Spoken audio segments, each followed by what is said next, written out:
하이델베르그 요리문답 8주차 문답 함께 살펴보도록 하겠습니다. 먼저 문답 함께 읽겠습니다. 제24문 질문.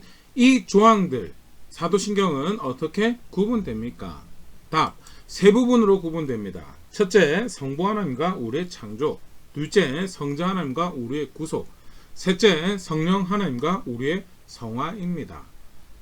제25문 질문. 오직 한 신적인 본질만이 계시다고 하면서 당신은 왜 성부와 성자와 성령을 말합니까? 답. 왜냐하면 하나님은 말씀으로 자신을 그렇게 계시하셔서 구별되는 이 세 위격이 한 분의 유일한 참된 영원한 하나님이시라고 하기 때문입니다. 우리 지난 시간까지 이제 믿음으로 구원받는 것에 대해서 함께 살펴봤는데, 그럼 무엇을 믿는 것이냐라고 할 때 성경에서 가르치는 것을 믿는 것이다. 성경에서 가르치는 것을 지적으로 동의하고 마음으로 신뢰하고 실제로 삶 가운데 그것을 순종하는 그 믿음의 고백을 통해서 그렇게 예수님 믿어서 구원받는 것이다 라는 거 살펴봤는데, 그러면 성경에서 무엇을 가르치고 있는가에 대해서 아주 대표적으로 요약을 잘 해놓은 것이 사도신경이죠. 사도신경에 등장하고 있는, 구조적으로 등장하고 있는 세 가지 신앙 고백이죠. 우린 성부 하나님 믿습니다. 성자 하나님을 믿습니다. 성령 하나님을 믿습니다. 그와 관련되어서 왜 한 분 하나님이라고 하면서 삼위일체 하나님을 이야기하는가에 대한 간단한 답을 하고 있는 문답, 또 성경의 가르침을 요약하고 있는 문답 오늘 함께 읽어봤는데요. 그럼 그 부분 함께 생각해 보도록 하겠습니다. 성경은 좀 전에도 이야기 드렸던 것처럼 그렇게 가르치고 있죠. 삼위일체 하나님입니다. 세 분의 위격을 가지고 있고 그러나 한 분 하나님이신 하나님을 우리는 믿고 있다는, 그렇게 성경은 가르치고 있다는 것. 먼저 철저하게 성경은 우리는 한 분 하나님을 섬기고 있습니다. 우리는 다른 신이 없고 유일한 한 분 하나님을 신으로, 하나님으로 알고 있습니다 라고 그렇게 가르치고 우리 그거 믿고 있죠. 신명기 6장 4절 말씀입니다. 이스라엘아 들으라. 우리 하나님 여호와는 오직 유일한 여호와이시니, 한 분 하나님에 대해서 성경 분명히 그렇게 가르치고 있습니다. 이사야 44장 6절 말씀. 이스라엘의 왕인 여호와, 이스라엘의 구원자인 만군의 여호와가 이같이 말하노라. 나는 처음이요 나는 마지막이라. 나 외에 다른 신이 없느니라. 다른 신 없다라고까지 이야기하면서 강경하게 유일한 하나님이신, 유일한 신이신 것에 대해서 성경은 가르치고 있죠. 구약만 그런 경우 신약에서도 마찬가지죠. 에베소 4장 6절 말씀입니다. 하나님도 한 분이시니 곧 만유의 아버지시라. 만유 위에 계시고 만유를 통일하시고 만유 가운데 계시도다라는 한 분 하나님만 존재하신다라는 거. 근데 보면 성경에 다른 신이라는 표현도 등장을 하고 있는데, 좀 전에 읽었던 표현도 다른 신이라는 표현이 등장을, 그러면 다른 신, 성경에서 이야기하는 다른 신은 뭐냐 정리를 한번 해보면요. 그 다음 내용 가기 전에 유일하신 한 분 하나님이 그가 시작한 세상에, 그가 만드신 세상에 살아가고 있어요. 그럼 다른 신은 뭐냐? 좀 전에 이사야 44장 6절을 읽었던 것은 다른 신은 없다. 다른 신은 없어요. 성경에 다른 신과 신의 대결 성경에서는 존재하지 않아요. 그럼 뭐냐? 오직 한 분 하나님이 모든 것의 근원이시고 모든 것의 출처이시고 그 한 분 하나님만 계시는데, 그를 대적하는 미혹하는 세력이 있다. 만들어진 피조물 중에서 소위 타락한 천사라고 알려져 있죠. 미혹하는, 그를 대적하는 세력이 있더라. 요한계시록 12장 9절입니다. 큰 용이 내쫓기니 예뱀 곧 마귀라고도 하고 사탄이라고도 하며 온 천하를 꾀한 자라. 그가 땅으로 내쫓기니 그의 사자들도 그와 함께 내쫓기니라 하면서 사탄이 있고 그가 대적하는 자고 그가 땅으로 내쫓겼다는 게 소위 말하는 타락한 천사 또는 타락한 피조물이라고 이야기되어지는 그 사탄이나 대적하는 세력이 있는데, 그 또한 뭐요? 만들어진 존재이지. 그래서 성경의 신과 신의 대결은 없다. 다만 대적하는 타락한 천사라고 일컬어지는 미혹하는 세력이 있다. 요한복음 8장 44절에서도요, 그 타락한 대적하는 세력에 대해서 이렇게 설명을 하고 있는데요. 너희는 너희 아비 마귀에게서 났으니 너희 아비의 욕심을 너희도 행하고자 하느니라. 그는 처음부터 살인한 자여 진리가 그 속에 없으므로 진리에 서지 못하고 거짓을 말할 때마다 제 것으로 말하니 이는 그가 거짓말쟁이요 거짓의 아비가 되었습니다. 한 분 유일하신 하나님에 의해서 창조된 세계, 그로 인해서 생명을 얻고 살아가는 존재인데 그 속에 하나님의 법을 존중하는 것이, 질서를 존중하는 것이 없대. 그게 진리가 그 속에 없고 진리에 서지 못한다라고 표현하고 있는 부분이죠. 그렇게 하나님을 대적하는 세력이, 존재가 분명히 있어요. 그러나 신적 존재는 아니다. 다르게 표현하면 존재적으로 하나님과 비등한, 하나님과 대적할 수 있는 존재는 아니다. 그러나 그런 미혹하는 세력이 있고, 더불어서 다른 신의 존재는 그 미혹하는 세력에 의해서 미혹받은 사람이 만들어낸 것이 소위 말하는 성경이 말하는 다른 신이다는, 이사야 44장 15절 10에서 17절 말씀입니다. 이 나무는 사람이 땔감을 삼는 것이거늘 그가 그것을 가지고 자기 몸을 덮게도 하고 불을 피워 떡을 굽기도 하고 신상을 만들어 경배하며 우상을 만들기도 하고 그 앞에 엎드리기도 하는구나. 신이라고 만들어진 나무가 지 맘대로 자기가 쓰고 싶을 때는 땔감으로 쓰고, 자기가 그걸 가지고 요리를 하려면 요리도 한데, 또한 그거 가지고 신이라고 만들어놓고 관련된 이야기를 만들어놓고 그 앞에 엎드린다를 만들어낸 신의 정체에 대해 성경은 그렇게 정의하고 소개하고 있더라. 16절, 그 중에 절반은 불에 사르고 그 절반으로는 고기를 구워 먹고 배불리며 또 몸을 덮게 하여 이르기를 아 따뜻하다 내가 불을 보았구나 하면서, 쉽게 말해 자기 마음대로 자기가 주인으로 그것의 용도를 결정해서 살아가는데, 17절, 그 나머지로 신상 곧 자기의 우상을 만들고 그 앞에 엎드려 경배하며 그것에 기도하여 이르기를 너는 나의 신이니 나를 구원하라 하는도다. 다른 신의 정체에 대해서 성경이 규정하고 있는 대표적인 말씀이고요. 실제로 다른 신은 자신의 종교적인 만족을 위해서 어떤 감수성이나 자기가 원하는 어떤 만족을 추구하기 위해서 만들어진 존재다. 절대 신적 존재가 아니다. 그러면 가끔 때때로 소위 말하는 다른 신이 행했다라고 하면서 들려지는 어떤 이적이라든지 어떤 신비로운 이들은 뭐냐? 그것은 성경에서 또 다른 설명을 볼 수가 있는데, 대표적으로 우리가 이해할 수 있는 표현은요, 누가복음 4장 6절 말씀입니다. 이르되 이 모든 권위와 그 영광을 내가 너에게 주리라. 이것은 나에게 넘겨준 것이므로 내가 원하는 자에게 주노라는, 사탄이 하나님의 아들이 이 땅에 육신을 가지고 오셨을 때 그 하나님의 아들을 시험하면서, 예수님을 시험하면서 했던 이야기죠. 그런데 뭐라고 이야기하냐면 나에게 누가 권위와 영광을 넘겨주었다고. 누가 넘겨주었는가? 아담이 넘겨줬죠.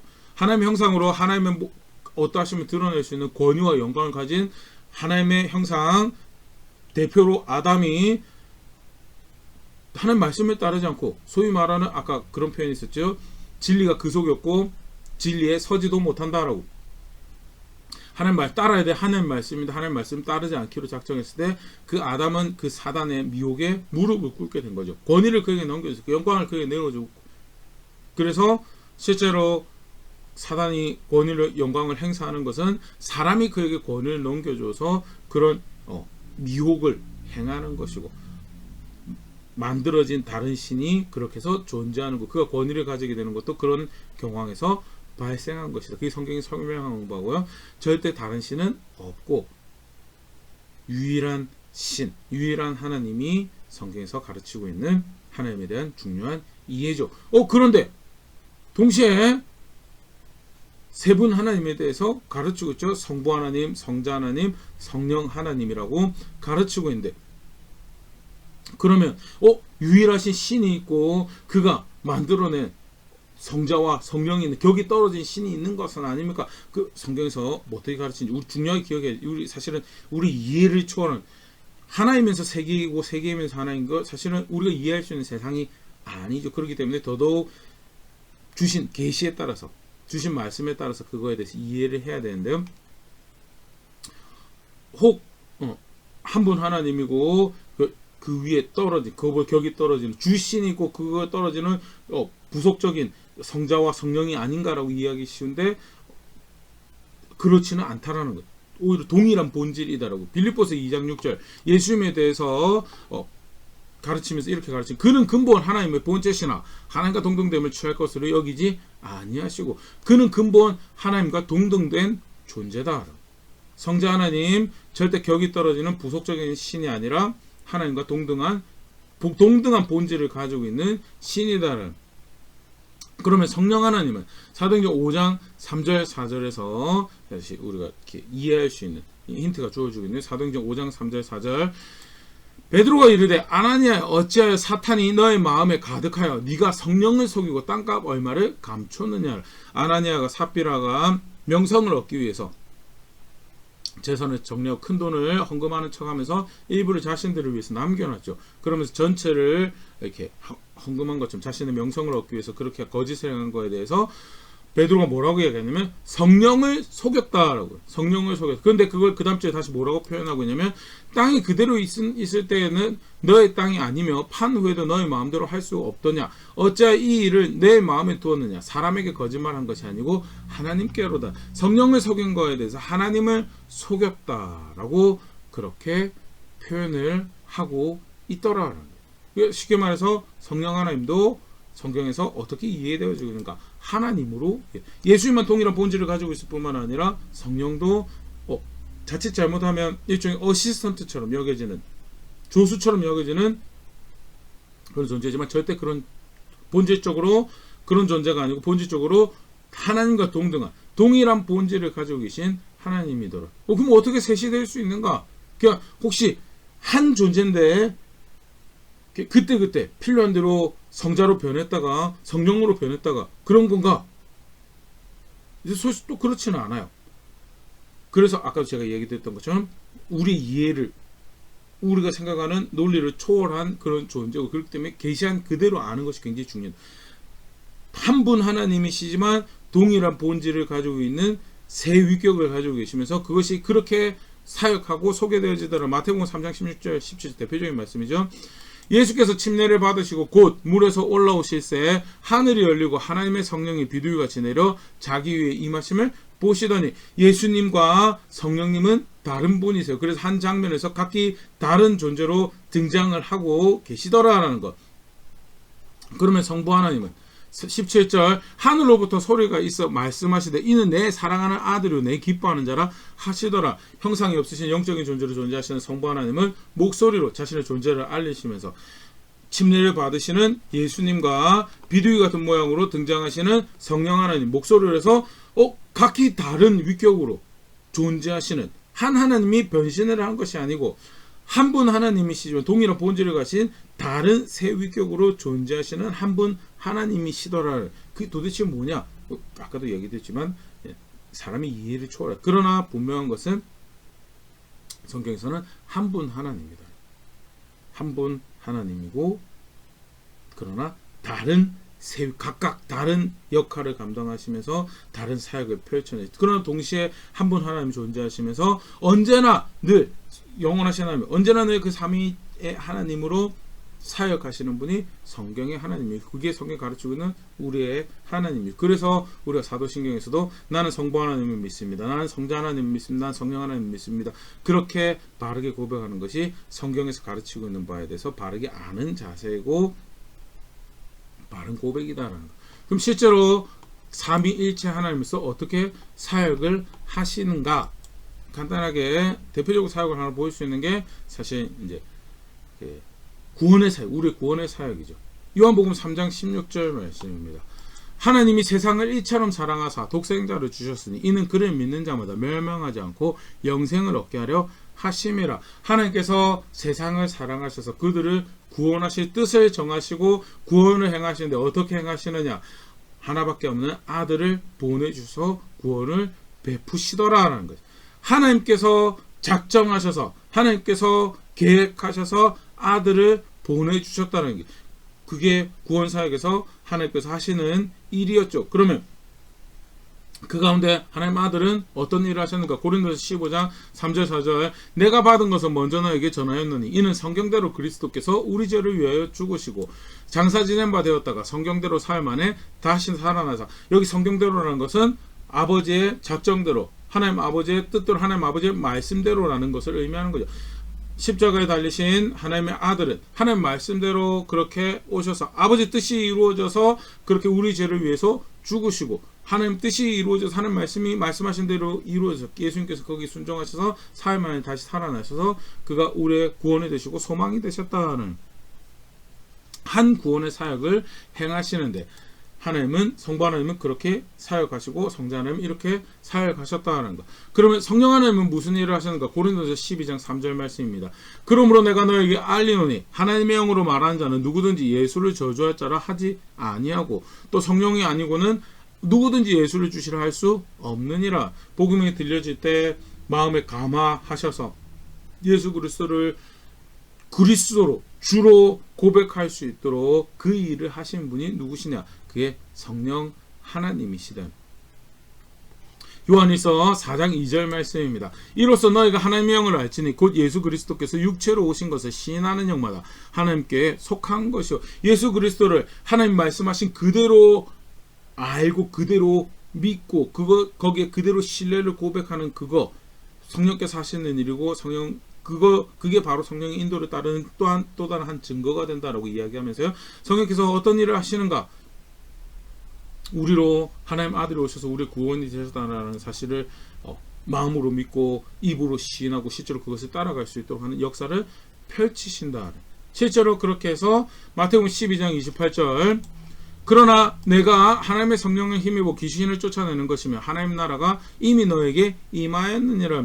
성령께서 믿는 사람 가운데 교회 가운데 역사하셔서 예수 그리스도의 나라 하나님 나라를 펼쳐가시는 일을 하시다. 그래서 하나님의 성령이 오셔서 행하신 대표적인 일 중에 하나는 귀신을 쫓아내는 것이 펼쳐지면 이미 하나님 나라가 너에게 임했다라고 이야기하시는 그런 말씀이 이야기되어지는 거고요. 성령께서 무슨 일을 하시는가? 예수 그리스도의 나라를 하나님 나라를 펼쳐내시는 그런 일을 하시더라. 각각 다른 주 사역의 역할을 하면서 그러나 무엇을 행하시는가? 약속하신 한 구원을 이루어가시는 그 일을 하시더라는. 각각 다른 역할을 하지만 동시에 한 구원의 역사를 이끌어가시며 성취해 가시는 그 놀라운 사역을 하신 분이 성경의 삼위일체 하나님이시고 그래서 한 번 하나님으로 사역하시고 새 하나님으로 사역하시는 그게 성경의 하나님이시죠. 같이 중요하게 같이 이해. 우리는 한 번 하나님의 섬긴 거 맞습니다. 그는 한 뜻을 이루어가신 거고 한 목적을 그가 정하신 한 뜻을 목적을 이루어가시는 분이시고 동시에 그 뜻을 펼쳐내시는 일에서 세위격으로 사역하시더라. 그 다르게 표현하면요, 그 세 분 하나님이 은혜의 출처가 되셔. 한 분 하나님의 은혜가 출처가 되시지만 성경에서 그렇게 표현하지 않고요, 그 세 하나님 모두가 우리의 은혜의 출처가 되시더라는 고린도후서 13장 13절입니다. 주 예수 그리스도의 은혜와 하나님의 사랑과 성령의 교통하심이 너희 무리와 함께 있을지어다. 축도할 때 많이 사용하는 그런 바울의 교회를 향한 축복의 기도고 또 그들의 은혜가 함께하기 위한 기원인데요. 근데 바울이 뭐라고 이야기하냐면 예수 그리스도 은혜의 출처고 성부 하나님도 은혜의 출처고 성령 하나님도 우리 은혜의 출처다라는 거. 단순히 한 분 하나님 섬기니까 성부만 은혜의 출처다 그렇게 표현하지 않고요. 이 세 하나님이 우리의 은혜의 출처다. 각각 우리의 구원자가 되시고 우리 은혜의 출처다라는 거. 좀 전에도 사실 구원의 사역을 살펴봤지만요. 이게 성경에서 가르치는 거고 우리 그렇게 이해하고 그래서 세 하나님이 사실은 예배의 대상, 경배의 대상이 되는 것이 우리가 가져야 될 바른 이해죠.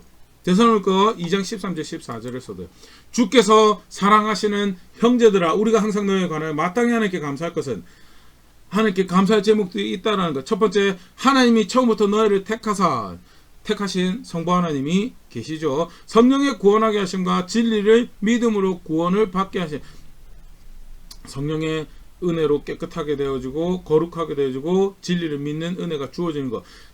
성부 하나님이 은혜의 출처로서 또 성령께서 은혜의 출처로서 그렇게 묘사되어지고 있다면요. 14절 이를 위하여 우리의 복음으로 너희를 부르사 우리 주 예수 그리스도의 영광을 얻게 하려 하심이라. 또 다른 은혜의 출처로 예수 그리스도의 영광에 참여하는 기회를 제공하시는 구원으로 하는 구원의 주로서 예수 그리스도의 묘사가 되어지고 있고요.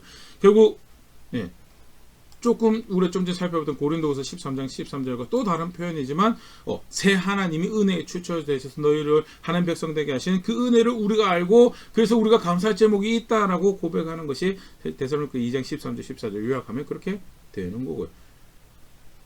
분명하게 바울이 가지고 있었던 이해는 성경이 가지고 있었던 이해는 처음 계시를 받고 하나님 말씀을 알았던 하나님 백성 가지고 있었던 이해는 우리는 하나님을 섬기는 거예요. 그러나 그럼에도 불구하고 우리는 또한 우리의 은혜, 근원이 되시고 또 구원의 하나님이 되시는 새 위격의 하나님을 알고 있다.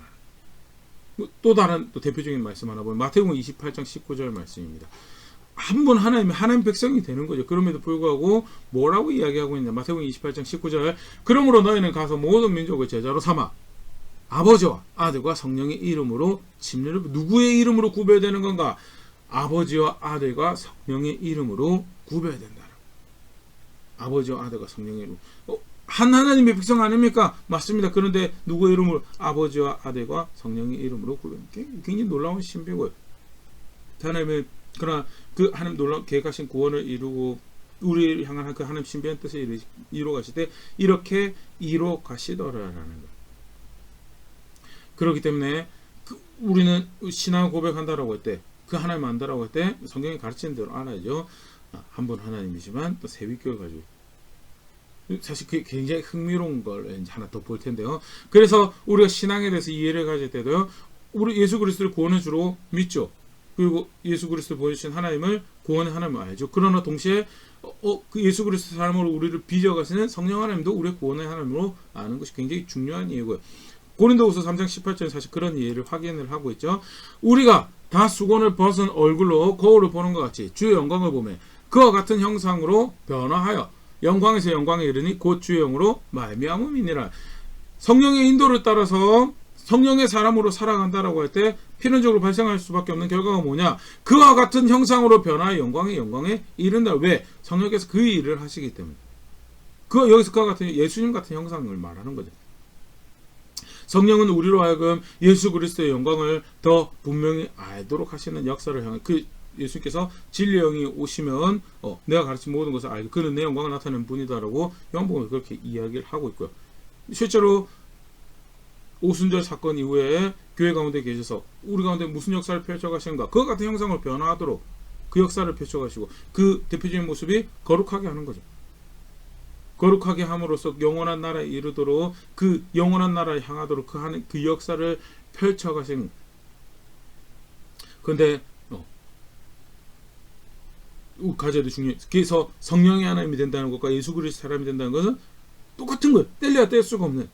그럼에도 불구하고 성경에서 그렇게 묘사라고 했고, 실제로 그 역사를 펼쳐가신 성령 하나님 은혜 가운데 예수 그리스도 사람으로 변해가는 거예요. 예수 그리스도는 하나님 우편에서 우리의 중보자로 늘 지금도 사역하고 계신 분이시고, 더불어서 실제로 또한 그것은 무엇을 의미하는 거가 로마서 8장 29절 30절입니다. 하나님이 미리 아신 자들을 또한 그 아들의 형상을 본받게 하기 위해 미리 정하셨으니 이는 그로 많은 형제 중에서 맏아들이 되게 하려 하심이라. 예수 그리스도의 형상을 본받는 것은 또한 무엇이 이루어지는 거? 하나님 뜻이 이루어지는 거예요. 우리가 성부 하나님의 그 놀라운 하나님 백성으로 살아갑니다. 그의 뜻에 순종해서 그 뜻이 이루어갑니다라고 할 때 필연적으로 발생할 수밖에 없는 결과는요, 아들의 형상을 본받는 것이고요. 아들의 형상을 본받는 건 그건 뭐예요? 결국 성령의 인도하심을 따르고 있다라는 결과고, 성령의 인도하심을 따르고 있다라는 것은 아들의 형상을 닮아가는 걸로 등장하고, 아들의 형상을 바르게 닮아가고 있다면 성부의 뜻이 하나님 형상을 향해 하나님 형상은 이런 백성이다라고 청사진은 미리 구약의 이스라엘 백성들을 통해서 제공하신 그 청사진이 이루어가는 것이 실제로 아들 형상을 본받는 자리에 있는 것이고, 그래서 그게 사실 우리 신앙을 이해하는 굉장히 중요한 축이죠. 성령의 사람이 된다고 했을 때 성부의 뜻이나 성자 형상을 닮아가는 것이 멸시가 되지만 그건 바른 성령의 분별하는 모습이고, 예수 그리스도의 사람을 예수 그리스도의 형상을 따라서 그의 본을 따라간다 할 때 아버지의 뜻이 배제되는 대표적인 게 사실은 그가 보여주신 사랑을 우리가 살아냅니다 하면서 그가 보여주신 의로움을 저버리는 그런 거 하는 거. 사실 하나님 뜻이 이루어진 게 아들의 형상을 본받는 거고, 그게 성령의 사람이 되는 그 이해가 사실 굉장히 중요한 이해고, 그게 우리의 신앙을 이해하는 바르게 내가 이해하고 있는 걸 규정하는 또 대표적인 키가 되는 거예요. 8장 30절 마저 읽겠습니다. 미리 정하신 자를 또한 부르신 그를 또한 의롭다 하시고 의롭다 하신 그들을 또한 영화롭게 하셨느니라. 의롭게 하는 거, 예수 그리스도 안에서 의롭게 하시는 거죠. 그리고 성령의 인도하심에 따라 성화의 과정을 거쳐서 영화롭게 하는 거, 하나님께서 계획하신 것이 그렇게 이루어지는 거고, 근데 그게 사실 그렇게 이루어지는 것 자체가 또한 무엇을 의미하는 거냐? 예수 그리스도 안에서 하나님 백성 삼으시고 성령 인도하심 따라서 그 형상 닮아가는 거, 그것이 다 복합적으로 이루어지는, 그거 하나님 뜻이 이루어지는 거. 그래서 아까도 이야기 드렸던 것처럼요. 하나님이 사람이라고 하는 것은요, 결국 예수 그리스도의 사람을 이야기하는, 예수 그리스도의 사람이라는 것은 결국 성령의 사람, 성령의 사람을 이야기하는 것은 결국 예수 그리스도의 사람을 이야기하는, 예수 그리스도의 사람이라고 이야기하는 것은 결국 성부의 뜻을 이루어가는, 세상을 처음 만드시고 이게 내가 하나님의 형상을 향한 나의 뜻이다라고 가르치시면서 프로토타입으로 원형으로 등장하는 하나님 백성에게 거룩함과 정의와 인애를 요구하시던 그 모습을 담아내는, 결국 그게 정점이 예수 그리스도고, 그걸 닮아가도 이끌어가신 것이 성령의 사역이고, 삼위일체로 아는 것이 굉장히 중요한, 그냥 신학적으로 그렇게 이야기하는 것, 그 수준 이상으로. 그래서 사도신경도 우리는 기본적으로 이걸 믿습니다라고 고백할 수밖에 없는, 왜냐하면 결국 그게 우리 신앙을 규정하는 모습이 될 것이고, 또한 실제로 우리가 성경을 어떻게 받아들이는지에 대한 이해를 규정하는 모습이 굉장히 중요한 이해고요. 그래서 다시 한 번 더 하이델베르 요리문답에서도 그걸 정리를 하고 있는 걸 오늘 우리가 함께 간단하게 해봤는데요. 성경에서는 분명 한 분 하나님을 가르치고 있습니다. 다른 신이 없습니다. 막 여러 가지 복이 될 것 같고 운을 제공할 것 같고 여러 가지 미혹하는 것 다 사실은 뭐예요? 사람이 만드는, 마음을 두고 의지할 만한 것들이 되지 못하는 것들이에요. 그게 사실 굉장히 자조적으로 이야기됐던 거 오늘 우리 살펴봤던 말. 야, 그거 반쪽은 네가 원하는 대로 네가 써먹으면서 거기에다 대고 네가 구원을 달라고 이야기하는, 정말 아이러니한 모습 아니냐. 근데 니들이 그거 하고 있다는. 다른 신은 없어요. 한 분 하나님. 그럼에도 불구하고 그 한 분 하나님이 존재하시고 사역하시는 모습에 있어서 새 위격으로 사역하시더라. 신비 중에 신비죠. 그럼에도 불구하고 그렇게 하시는, 실제로 그렇게 우리의 구원을, 그렇게 세상을 창조하시고 그렇게 우리를 구원하시고 하셨던 것이 성경에서 하시고 있는 우리 하나님의 모습. 그래서 그 세 하나님 모두가 우리 구원의 하나님이시고 우리의 은혜의 출처가 되신다라는 것이, 그게 처음 그 복음을 받아들였던 교회가 이해하고 알았던 하나님에 대한 이해고, 또한 기록한 말씀 통해서 우리가 확인하고 있는 하나님에 대한 이해죠. 그렇기 때문에 그 하나님을 믿는다는 신앙은요, 성부의 그 하나님의 사람으로, 예수 그리스도 사람으로, 성령의 사람으로 살아가는, 그것은 다른 걸 이야기하는 게 같은 걸 이야기해요. 간단하게 살펴봤는데요. 어떤 하나님을 나는 나의 하나님을 알고 살았던 거예요. 사실 사람이다 보니까 왕왕 치우칩니다. 성령을 강조하기도 하고 성부를 강조하기도 자아를 강조하기도. 근데 치우친 거요, 안타깝지만 성경적이지 않더라라는 것이 교회 역사가 확인하고 있어요. 성부에 치우쳐서 성자나 성령을 이렇게 무시하는, 그런 성부를 강조한다는 게 그 무시하는, 성자를 강조한다는 게 다른 둘을 무시하는, 성령을 강조한다는 게 또 다른 무시하는, 그 절대 성경적이지 않더라라는 거. 왜? 성부의 사람은요, 성자의 사람일 수밖에 없고, 성자의 사람은 성령의 사람일 수밖에 없다라는 것이 성경에서 가르치고 있는 법. 성자와 성령이 다른 그 하는 백성 만들어, 절대 그렇지 않더라는.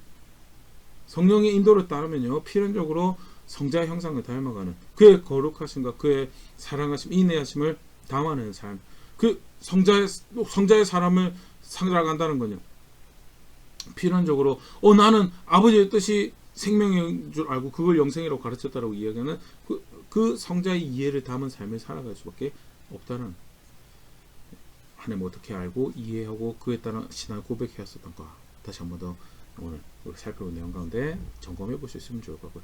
앞으로도 맞닥뜨리는 모든 상황과 사건 가운데 여러 가지 소문들 분별할 수 있는 좋은 기준 다시 한 번 더 확립하는 가운데, 이 놀라운 신비 가운데 우리의 구원이 되시고 우리 은혜의 근원이 되신 하나님, 그 하나님을, 나의 하나님을 알고 살아갈 수 있다는, 말씀대로 그렇게 알고 살아갈 수 있다는 것이 얼마나 큰 은혜고 큰 선물인가 다시 헤아리는 가운데, 규정하신 대로 알고 이해하고 따른 자리에 있는, 실제로 그렇게 알고 있으면 고백하는 자리에 있는, 그건 제가 될 수 있으면 좋을 것 같고요. 그렇게 함께 성숙해져가는 우리 교회 될 수 있으면 좋을 것 같습니다.